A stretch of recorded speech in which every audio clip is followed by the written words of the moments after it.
Добро утро! Точно 9 часот и време за Ново во градот. Ова издание на Ново во градот го започнувам со колешката Христина Николовска. Се јавуваме од Куманово, куде Тумба, така беше, куде 4 бандере. Многу ме интересира која е заднината на оваа изрека по која што се познати кумановци. Јас како кумановска снаа секогаш ме интересираше што се крие за тоа, не дознав. Па заедно со колешката Христина ќе успееме денеска да откриеме што значи таа кумановска изрека по која што навистина сте познати насекаде. Добро утро, Христина. Добро утро од Куманово. Ова зад мене е култното место Тумба, куде 4 бандере, што би рекле кумановци. Куманово е посебен град не само по специфичниот, необичаен и интересен диалект, туку и по карактерот, менталитетот, културата и наследството кое што се пренесува од генерација на генерација низ вековите. Кумановскиот идентитет е надалеку познат и посебен. Како што реков, ова култно место, Кумановските 4 бандери, представуваат место за среќавање, чекање на луѓето од Куманово. Биле поставени во 20-тите години на минатиот век, кога градот официјално ја добива електричната енергија, што значи дека приказната е тесно поврзана со првата електрификација на градот. Подоцна, во 60-тите години на минатиот век, со изградбата на градскиот плоштад, на местото на старата Кумановска чаршија, овие бандери може би се малку дислоцирани, но повторно се наоѓаат во срцето на градот. Повеќе на оваа тема ќе поразговараме со нашиот денешен соговорник Димитар Масевски, историчар, автор на неколку монографски дела за Куманово, главен уредник на поранешната радио телевизија Куманово и на најстариот локален весник, Кумановски весник Корани. Најпрвен добро утро. Добро утро и хвала ви на поканата. Да појасниме што представува Тумбата и овие далеку чуени 4 бандери, што представувале всушност во минатото за Куманово? Па вака, само да ви исправам оно што рековте, главен уредник на радио телевизија Куманово и на весникот и главен уредник на списанието Корани, пошто тоа е нова институција која постои веќе 12 години. Кога сме кај Тумбата, како секој населено место, и сега, и во минатото, Куманово имало една площадка, еден празен простор кој бил обштествен, сите го користеле, и како во селските населби, така и овде, тука се собирале луѓето, обично пазареле, доаѓале да се видуват на поголемите светковини, тука се собирале, а околу неја се градил градот, да кажем. Куманово има, кога почнало да се развива, биле создадени 2 чарши. Едната чаршија го чинила потегот преку Сарава, тоа е кај што е џамијата, значи муслиманскиот дел, и делот преку од оваа страна на Сарава, кај што живееле христијаните. На крајот на крајшто тука е старата црква, кој синоним на таа посебност на градот, и на другата страна е познатата Татар Саид бегот џамија и Јени џамијата која е срушена за време на Првата светска војна. А Тумба со време се ширела, односно градот се градел, околу неја се граделе дуќаните, чаршијата и така натаму, но таа останува секогаш исто. Впрочем, како што и денеска. Денеска е само модифицирано со некои зелени површини, еден објектот кој може би нема место тука, битоа тоа е тоа. Овде, кај што стоиме сега ние, ова површина позади неја, тука била фактички старата Кумановска чаршија, која некаде во средината на 50-тите години, од 55-та до 61-та година, целосно е срушена, и на тоа место изградена стоковната куќа, ово избореден градски плоштад и така. За 4 бандери Тие се наоѓале некаде на десетина метра од нас лево. Биле изградени во, и вие рековте, 1926 година, кога општината Куманово и председателот тогашен Тома Григориевич склучуваат договор со Лесковачкиот концесионер Живко Стојковиќ за електрификација на Куманово. Пред тоа имало некои обиди преку овие млинови што работеле во Куманово да се произведува струја, меѓутоа тоа биле мали количини, зафаќани мали простори, така да не може да се каже дека тие биле први. Ова е фактичка електрична централа од 26 година, што ја инсталира во Куманово Живко Стојковиќ, е првата централа. Тој ја зел концесијата за таа централа за Куманово, со обврска да изгради, да го електрифицира градот, до сообраќајниците изгради, постави бандери, жити, се што треба да ја наструја и да го користи, да ја користи оваа инсталација некаде до 41 година, како што и се остварува. Градејќи ја централата, градејќи и бандерите, доаѓаме до приказната за овие наши 4 бандери. Тие биле изградени тука на влезот на Опинцарскиот сокак, тука имало пред Дишковата колонијална радња, што е колонијална, и тие биле 4 горе имале платформа. Целата филозофија е таа платформа. На таа платформа морало да се постави трансформатор, кој ја појачува струјата и ја дистрибуира понатаму. Со време, тумбата како место кај се собирале и младо, и старо, и мушко, и женско, што ви кажа, од селаните, кога ќе дојде од село, тогаш села не биле како сега, тогаш кога ќе дојде од Негоричкиот крај, тогаш целата тумба се преплави од луѓе. А после 4 бандери на некој начин стрчале тут на тоа широчина, останало одна и се најдеме ка 4 бандери, ка тумба и 4 бандери. И така со генерации се тоа повторува. И за Куманово тоа од една страна е знак за препознавање, од друга страна е шегобино, некои се вреѓат више за тоа. Таа единствено веќе препознатливост на Куманово, да ние немаме нешто друго, само тумба и 4 бандери. Тие се 4 бандери, прега сме прашавке, тие не се никогаш биле 3. Со тоа што некаде во 55 година тие се рушат, се вадат, останува само една.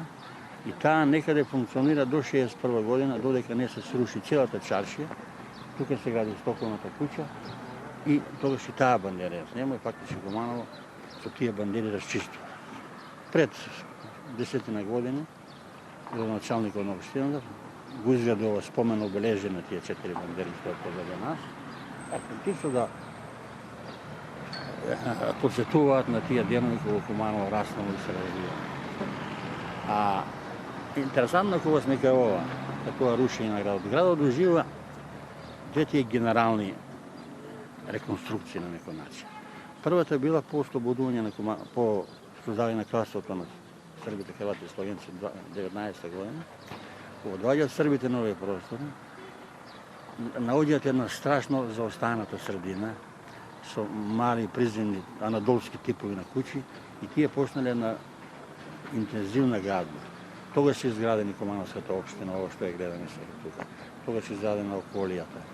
Тогаш се изградени многу приватни објекти со црста градот. И градот добива некои контури. Тоа било некаде трета деценија на 20 век. А во 50-60 години доаѓа другата реконструкција, што ја прават новата народна социјалистичка власт, и таа ги руши сега тие објекти што ги граделе они од 20 години и го гради ова Куманово што денес е. Во однос на архитектурата? Не, би сакал нешто да спомене за тумба, што е многу важно да се напомне. Таа била углавном пазарна помината. Па речете докаде 30 години таа била пазар. На долниот крај бил житниот пазар, спрема она Народната банка. Горниот крај бил грачарскиот пазар, а централниот дел се користел за сточен пазар, ад пазар.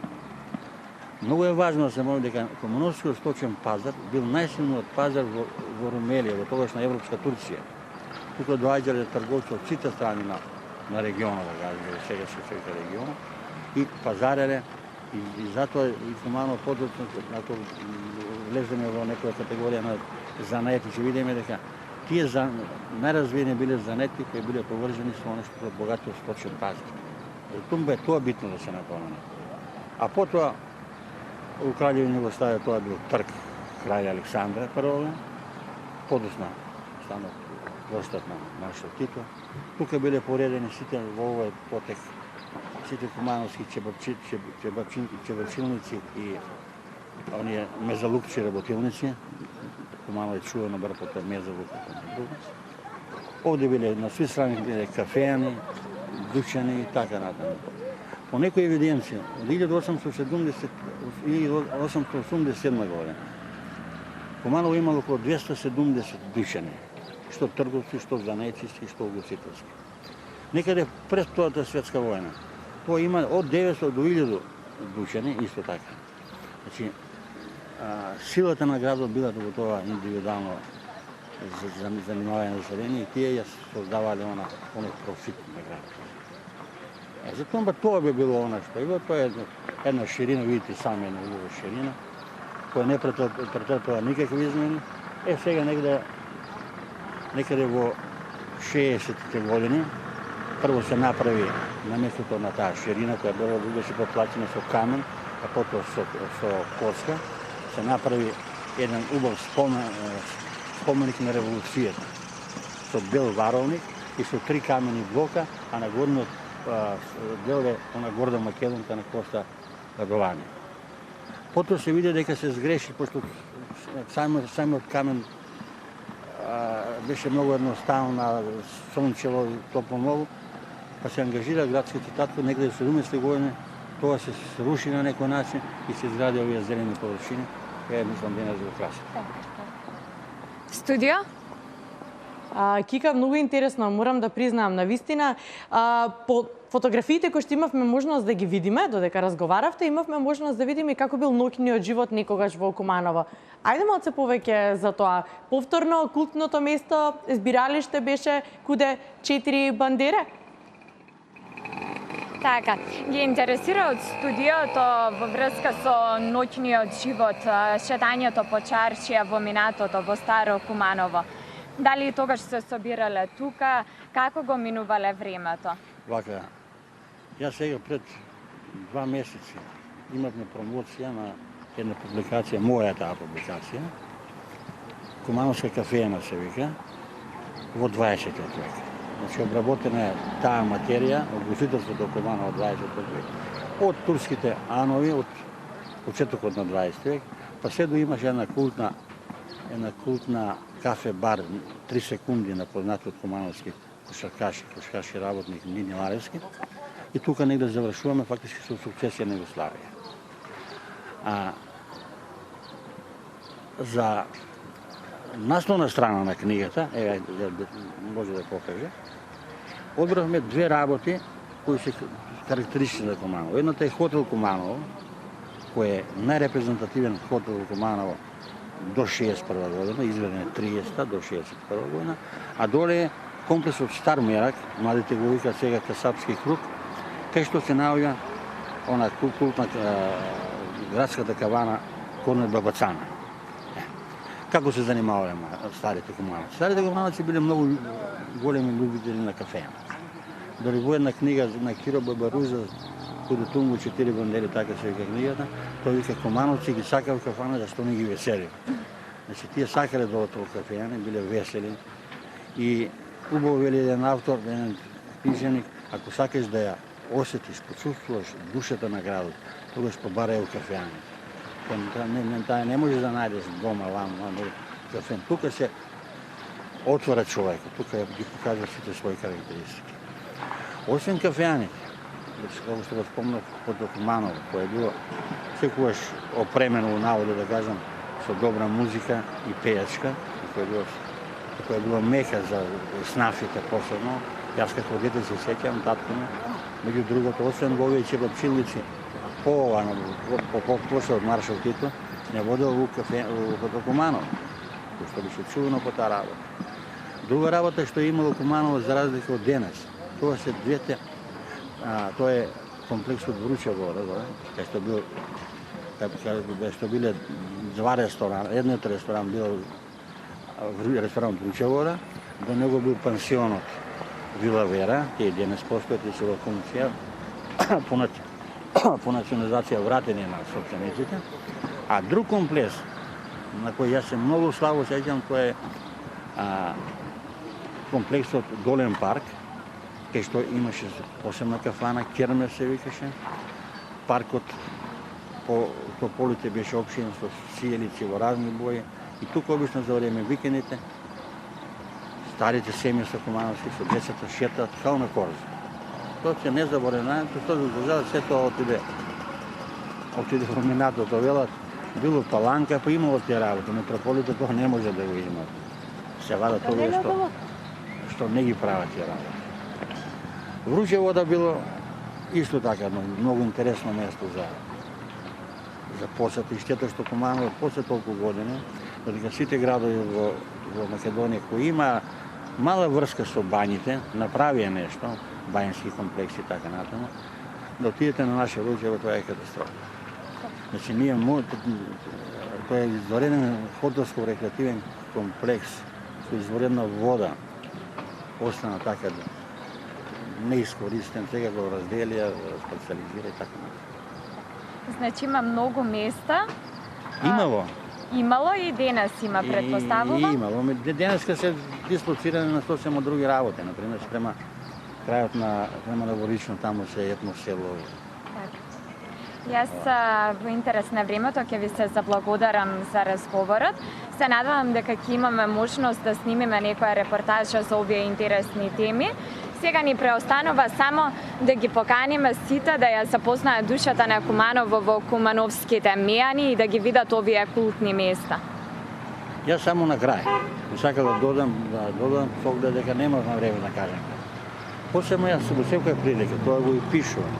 Многу работи од Куманово што не се запишени во нашите монографии, се запишени во ова списание Корени, кој излегува 2002 година, излегува и денес, издаде се 50 броја на 7 страници и сите култни работи, култни луѓе на Куманово, култни настани се обработени од наши автори.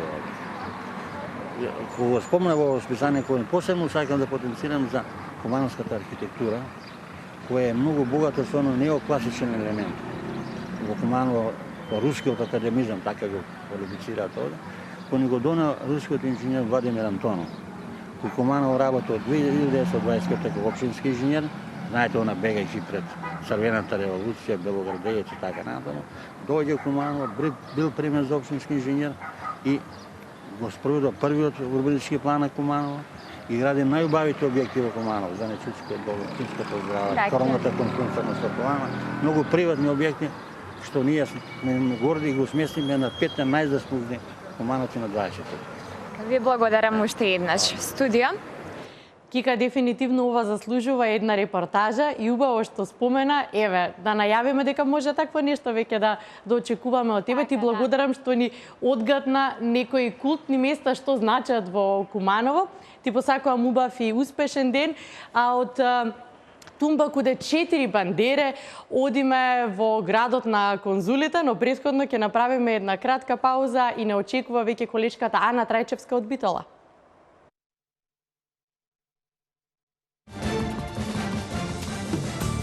Само за проектот Купи куќа за млади, Хот и Хот ги намали цените на неверојатни 280 евра за метар квадратен, на принципот клуч на рака. Дојдете во Хот и Хот за заеднички да го проектираме вашиот дом. Помагаме при аплицирањето во банка. Хот и Хот за проектот Купи куќа за млади нуди градежни парцели за изградба на куќи. Млади, купете куќа. Купете во Хот и Хот.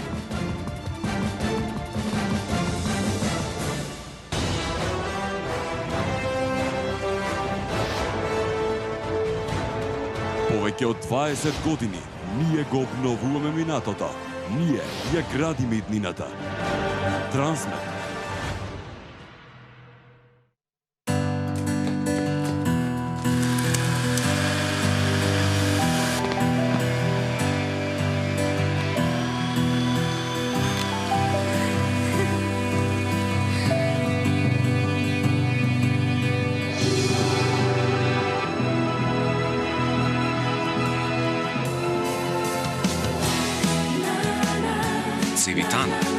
новогодишните суперхерои. Од сега во ново пакување. Витаминка.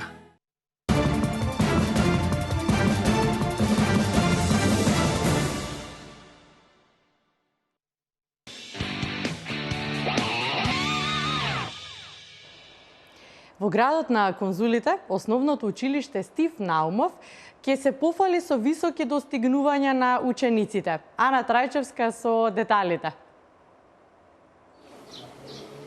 Пред се, Јована, добро утро до тебе, добро утро до сите гледачи на телевизија Нова. Морам да кажам дека ми недостигаше и пред се ми недостигаше емисијата Ново во градот, бидејќи ете минатата недела не бе во можност да се приклучам токму од Битола за да ги информирам сите наши гледачи за најновите случувања кои што се случуваат токму тука во градот на конзулите.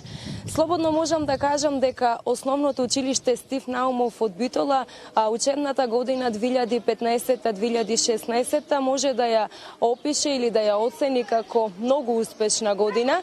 А пред се тука се големиот број на реализирани активности и проекти, а пред се тука се големиот број на значени резултати кои што учениците од ова училиште ги постигнаа токму изминатата година. Значи тука се голем број награди и пофалници, не само од оние општински и регионални надпревари, туку пред се морам да кажам дека голем број на ученици од основното училиште Стив Наумов од Битола и од државните и меѓународните надпревари се вратија на вистина високи резултати.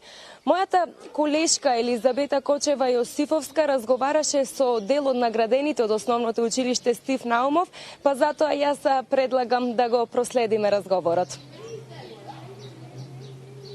Со мене се и наградените ученици во оваа учебна година во основното училиште Стив Наумов. А кој зашто е награден и како тие наоѓаат време за сите овие активности, освен тоа што е како задача кога е во прашање учењето, ќе ни кажат самите. Кажи ми како се викаш?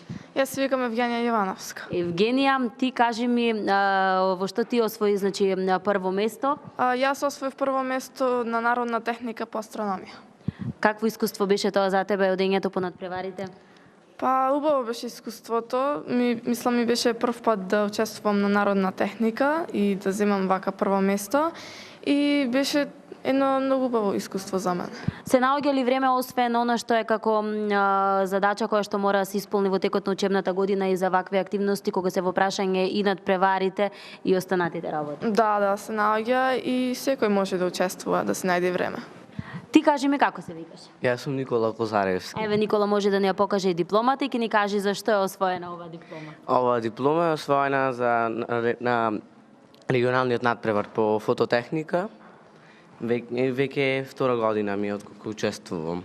Значи не е прв пат, ти веќе таму си ја знаеш работата. Кажи ми какво искуство за тебе учеството токму на овој надпревар? Моето искуство е навистина интересно, бидејќи за прв пат, кога отидов за прв пат, се запознав со многу добри деца, кои што од другите училишта, со кои што навистина денес сум многу добар другар со нив. Значи продолжува дружбата и надвор од надпреварите. Нема лутење кој е прв, кој е никогаш.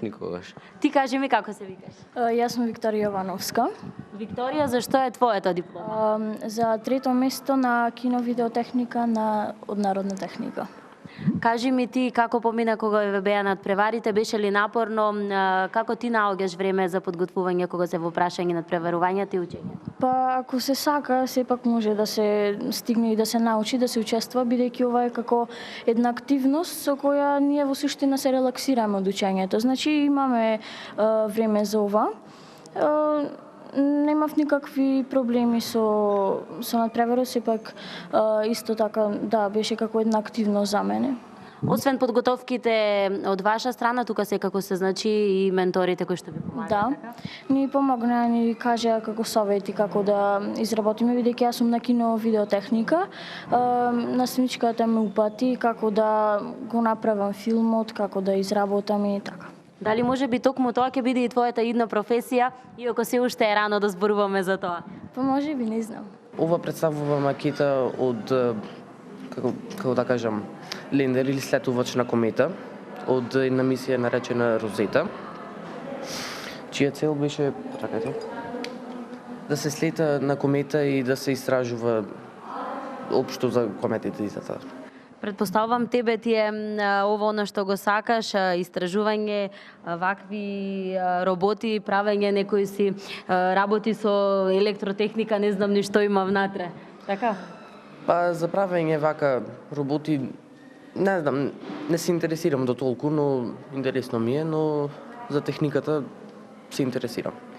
Кажи ми, ти освои исто така со ова прво место, така? Да, добив прво место на надпреварот по народна техника во Македонија. Што значи за тебе оваа награда? Колку еден поттик еве за и понатаму да се надоградуваш и секако да учиш и да работиш токму во оваа сфера? Јас би сакал и понатаму да истражувам за вакви работи, но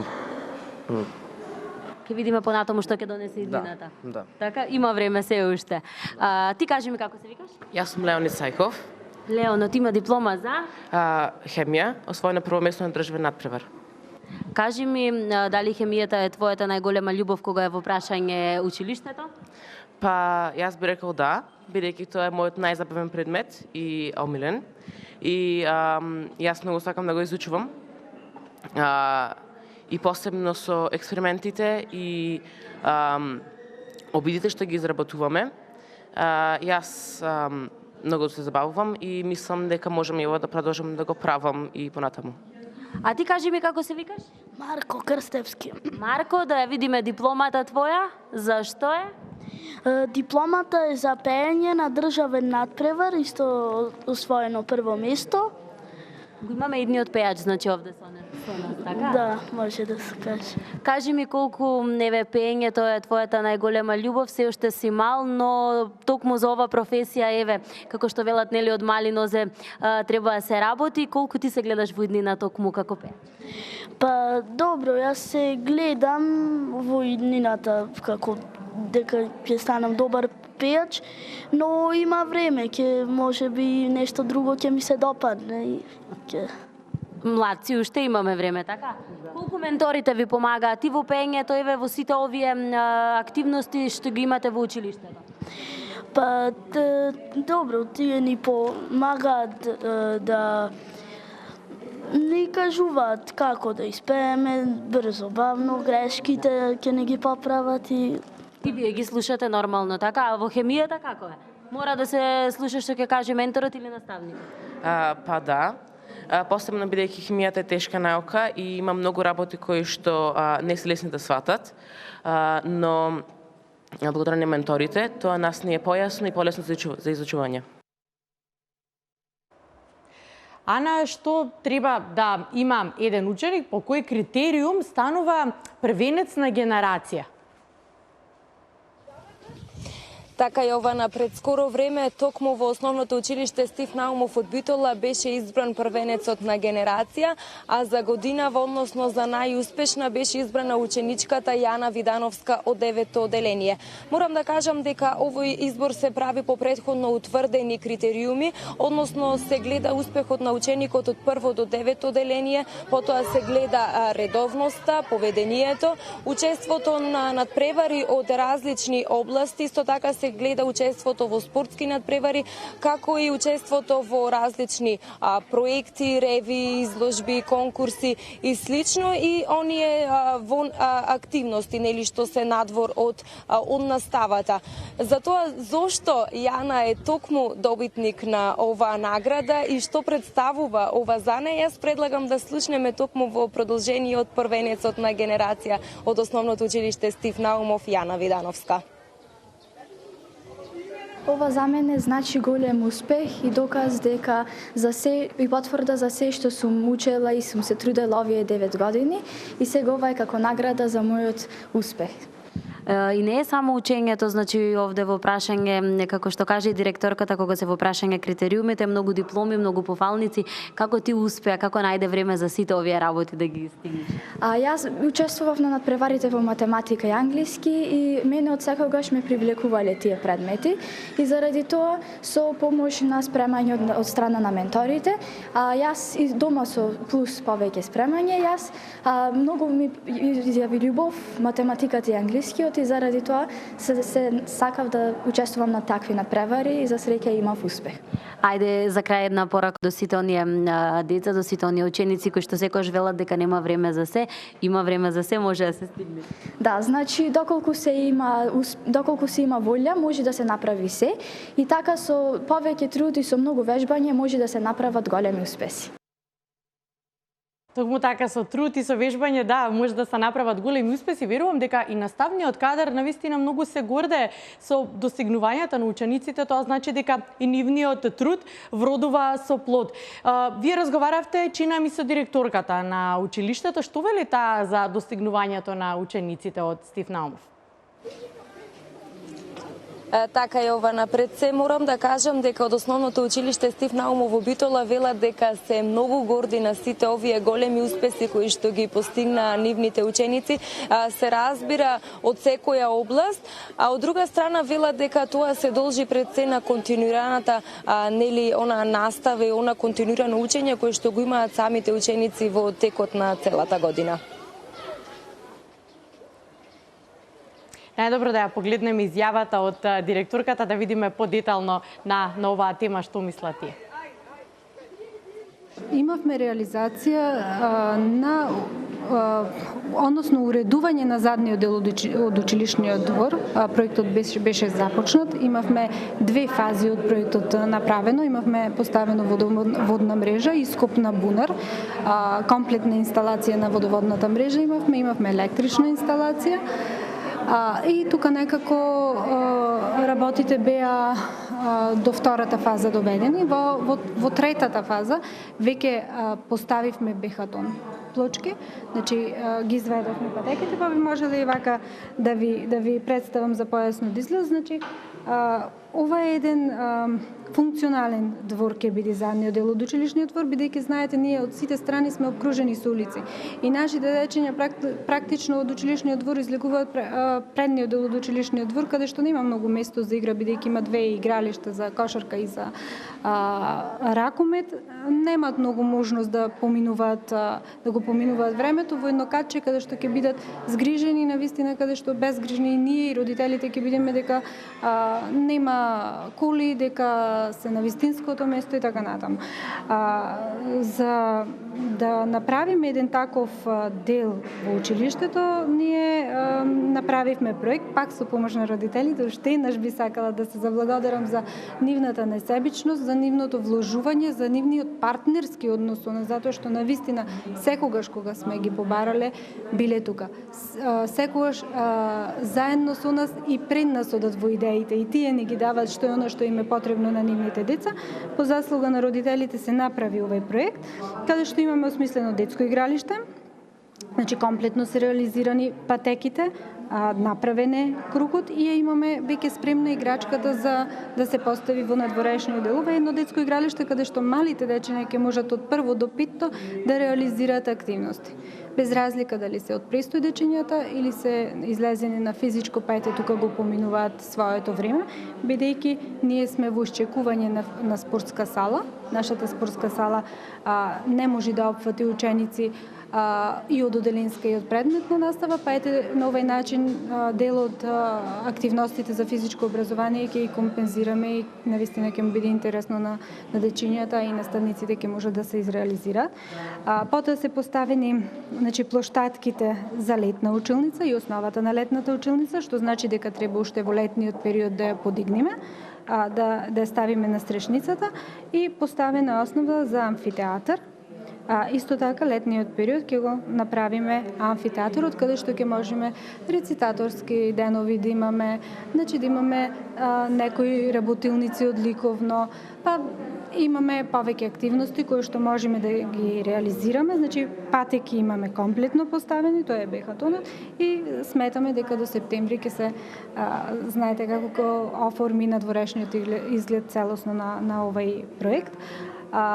Исто така би сакала да напоменам дека многу е важен овој проект, бидејќи ќе можеме да ги интегрираме активностите од екологија, од областа на екологијата.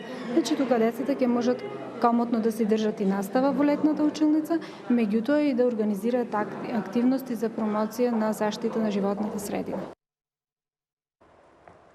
Ана, не те видовме цела недела, мајде сега да те подпрашаме малку што се случува по Битола. Гледам дека и времето исто во Битола се расипа, не се подобрува и во Скопје, и во Битола, и во повеќето градови во Република. Вајде од утре велат веќе повисоки температури.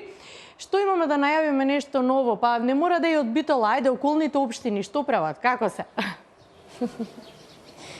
Така, Јована, пред се, за жал, ете денеска и вчера имаме лошо и облачно време, но на голема радост на сите, односно на сите граѓани на цела Република Македонија, токму од утре се најавуваат оние високи, би рекла пред се, пеколни температури, па нели и лето и во секој случај треба да имаме такви високи температури.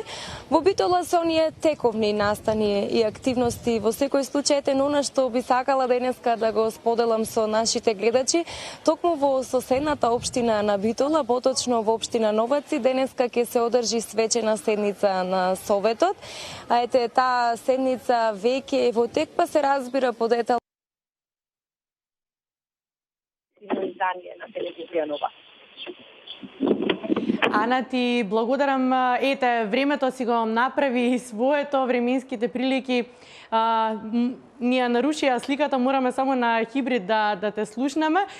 Ти благодарам за денешното јавување во Новоградот. Ние подготвуваме и нешто интересно и за прв пат ќе влеземе и во општина Могила, но ајде ќе оставиме да го задржиме вниманието на гледачите и во наредните денови да бидат со нас, па да видат кој ден ќе влеземе во оваа општина, каде што навистина многу имаме нови проекти, случувања и заживување на општината. Се разбира, деталите ќе бидат кај тебе за некое наредно вклучување. Почитувани, ви благодарам за денешното внимание.